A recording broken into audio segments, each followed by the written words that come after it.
जय हिंद बच्चों, एक बार फिर से मैं जुड़ चुका हूँ नए क्लास के साथ। तो बच्चों, इससे पिछले क्लास में जो है बलबन के बारे में पढ़ा रहे थे। जो कि बलबन को जो है मृत्यु हो जाता है तो उसके बेटे क्यूमर्स को जो है दिल्ली का शासक बना दिया जाता है। जब क्यूमर्स को दिल्ली का शासक बना दिया जाता है तो उस समय उसका उम्र जो है मात्र 3 वर्ष था। ठीक है। तो बलबन के समय में उनके सेनापति जो था जलालुद्दीन खिलजी थे। ठीक है। तो जलालुद्दीन खिलजी ने क्या किया, क्यूमर्स को हत्या करके और दिल्ली का शासक बन गया। जब दिल्ली का शासक बन गया उस समय जलालुद्दीन खिलजी का उम्र कितना था, तो 70 वर्ष था। ठीक है। अब देखिए, यहीं से जो है खिलजी वंश का स्थापना शुरू हो जाता है, जो कि 1290 से लेकर के 1320 तक चलता है।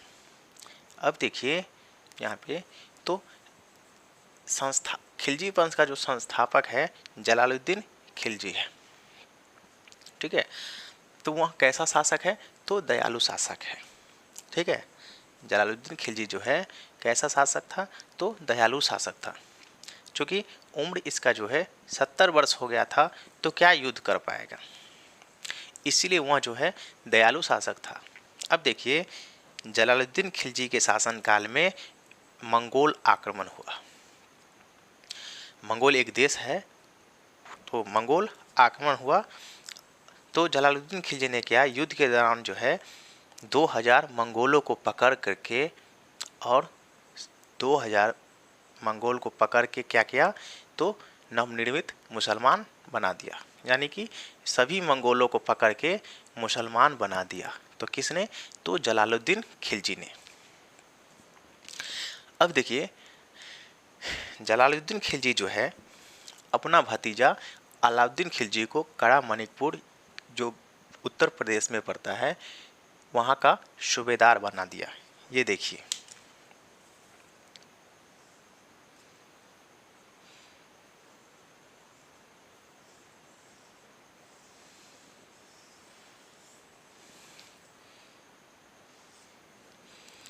यहाँ पे क्या है, तो दिल्ली है। ठीक है। और यहाँ पे पड़ता है यूपी। तो उत्तर प्रदेश में एक जगह है कड़ा और मणिकपुर। उत्तर प्रदेश में जो है एक जगह है कड़ा और मणिकपुर। तो जलालुद्दीन खिलजी का जो भतीजा था अलाउद्दीन खिलजी, उनको क्या किया था, तो कड़ा और मणिकपुर का सूबेदार नियुक्त कर दिया था, वहाँ का जो है शासक बना दिया था। अब क्या हुआ, जब जलालुद्दीन खिलजी ने अलाउद्दीन खिलजी को कड़ा मणिकपुर का जो है सूबेदार नियुक्त किया था, तो उन्होंने क्या किया था, 1296 ईस्वी में बिना किसी इजाज़त के जो है देवगिरी में लूटपाट किया। देवगिरी अगर देखा जाए तो वर्तमान में वह गुजरात में, सॉरी महाराष्ट्र में है। कहाँ पे है, तो महाराष्ट्र में। अगर महाराष्ट्र देखा जाए तो यहाँ पर है। ठीक है। तो इन्होंने क्या किया, यहाँ से यहाँ लूटने आया था। कारा मणिकपुर से इन्होंने महाराष्ट्र के अंदर जो है एक जगह है देवगिरी, देवगिरी में यह खूब जमकर लूटपाट किया, धन दौलत सोना चांदी खूब लूटपाट किया। ठीक है। उस समय देवगिरी का जो है राजा थे कौन, यानी कि देवगिरी में शासक कर रहे थे कौन, तो रामचंद्र देव। ठीक है। देवगिरी का जो शासक था रामचंद्र देव था। तो इनके साथ क्या किया, अलाउद्दीन खिलजी ने युद्ध किया। उस युद्ध के दौरान रामचंद्र देव के साथ जो युद्ध हुआ, तो अलाउद्दीन खिलजी ने क्या किया था, रामचंद्र देव को मारा नहीं था। ठीक है।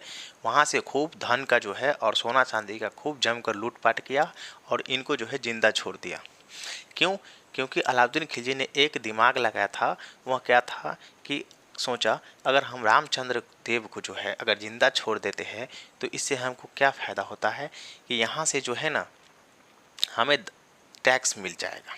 ठीक है, इसीलिए जो है खिलजी वंश का वहाँ पे झंडा लहरा दिया और कहा कि हम यहाँ से टैक्स लेंगे।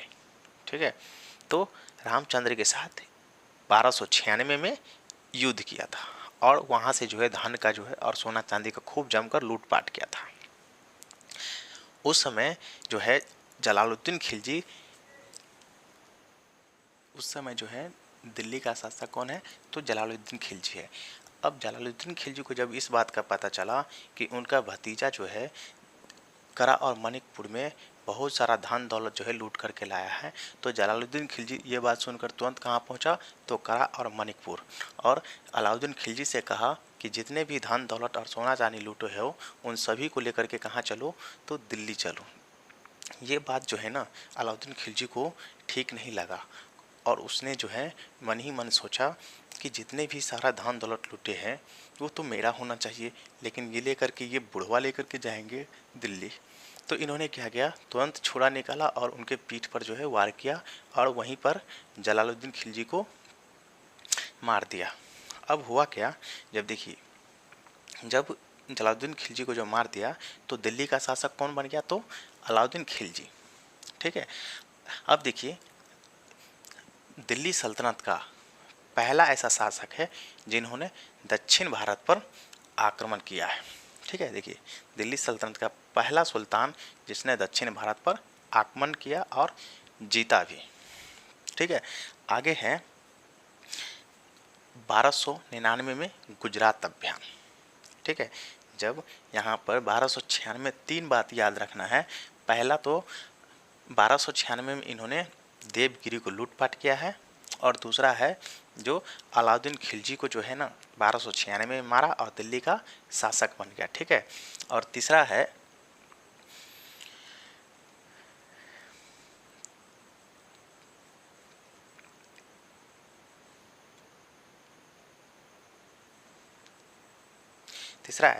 रामचंद्र देव को जो है इन्होंने मारा नहीं, ठीक है, बल्कि उनको जीवित छोड़ दिया ताकि वहाँ से जो है ना टैक्स ले सके।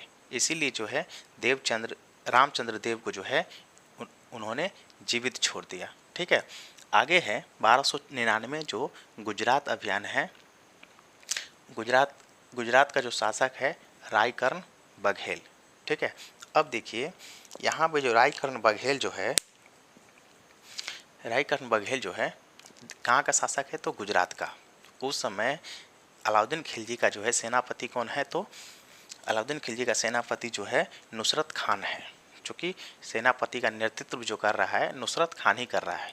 तो नुसरत खान और रायकर्ण बघेल के बीच युद्ध होने वाला था। तो जब युद्ध का जो है ना संदेशा गया तो क्या हुआ कि रायकर्ण बघेल जो है ना युद्ध से पहले ही अपनी बेटी देवल देवी को लेकर के भाग गया। ठीक है, जब वह देवल देवी को लेकर के भाग गया तो उनका पत्नी जो है पकड़ा गया। तो उनके पत्नी को जो है नुसरत खान ने पकड़ लिया और उनको लेकर के कहाँ चला गया, तो दिल्ली। अब देखिए जब उनकी पत्नी कमला देवी को लेकर के दिल्ली गया तो क्या हुआ, अलाउद्दीन खिलजी ने उनके साथ क्या किया, तो विवाह कर लिया। अब देखिए जब अलाउद्दीन खिलजी ने उनके साथ विवाह कर लिया तो आगे देखिए अलाउद्दीन खिलजी ने ठीक 1299 में ही गुजरात अभियान के दौरान वहाँ पे गुजरात में गुलाम का जो है बाज़ार लगता है, तो उसी बाज़ार में जो है अलाउद्दीन खिलजी पहुँचा और वहाँ से मलिक गफूर को जो है ख़रीद लिया। गुलाम कौन थे, तो मलिक गफूर। उनको क्या है गुजरात में जो है बहुत बड़ा जो है गुलाम का बाज़ार लगता है, उस बाज़ार में जो है पहुंचा कौन, तो अलाउद्दीन खिलजी, और वहां से मलिक गफूर को जो है ना ख़रीदा। कितने में, तो 1000 दिनार में। ये बात याद रखना है, ठीक है, 1000 दिनार में उनको ख़रीदा। आगे देखिए 1300 ईस्वी में जो है रणथंभौर जो है एक जगह है, वहाँ का शासक है कौन, तो हमीर देव, ठीक है। उनके साथ युद्ध हुआ और उनको जीत लिया। तो ये था अलाउद्दीन खिलजी का कुछ कहानी, जो कि हम इससे पहले आपको बताए थे वो बलबन के बारे में, और उसके बाद आपको जलालुद्दीन खिलजी के बारे में बताए, फिर अलाउद्दीन खिलजी के बारे में बताए, और आगे जो है अलाउद्दीन खिलजी का जो है ना और भी कहानी है, जो कि हम आज नहीं, ये कहानी हम अगले एपिसोड में बताएंगे। आज के लिए इतना ही, फिर मिलते हैं नेक्स्ट वीडियो में, तब तक के लिए जय हिंद।